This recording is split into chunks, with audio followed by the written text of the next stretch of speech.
அஸ்ஸலாமு அலைக்கும். நபி யூசுப் அலைஹிஸ்ஸலாம் அவர்களின் வாழ்க்கையை நினைத்து பார்த்தால் அவர் சிறு வயதிலிருந்து வாழ்க்கை கடின முகத்தையே அதிகம் பார்த்தவர். அப்படி இருந்தும் அவர்கள் எப்படி தொடர்ந்து நல்லவராகவே இருந்தார்கள் என்று எனக்கு தோன்றுகிறது. கதையின் முடிவில் தான் அதன் ரகசியம் தெளிவாகிறது. அவர்கள் சொன்ன ஒரு சொற்சொடரில் தான் எல்லாம் இருக்கிறது. அல்லாஹு எனக்கு நன்மையே செய்தான். மாறாக அவர்கள் இப்படி சொல்லவில்லை, நான் நிரபராதியாக இருந்தும் ஏன் சிறையில் போடப்பட்டேன். அதற்கு பதிலாக அவர் சொன்னது, அவன் என்னை சிறையில் இருந்து வெளியே கொண்டு வந்தான்.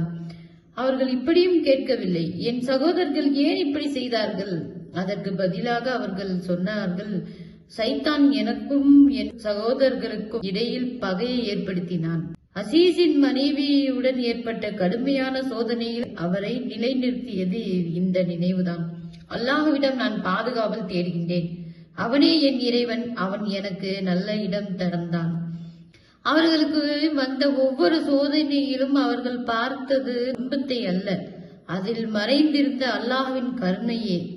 அப்படிப்பட்ட ஒரு இதயம் வாழ்க்கையின் ஒவ்வொரு நிகழ்விலும் அல்லாஹ்வின் அருளையும் நன்மையையும் காணும் இதயம் நிச்சயமாக நன்றியால் நிரம்பியதாகவும் ஒளியால் நிறைந்ததாகவும் இருக்கும்.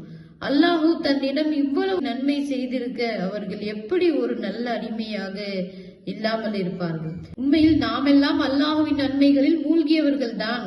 ஆனால் அதை சிந்தித்து உணர்ந்தால் தான் மட்டுமே அது புரியும்.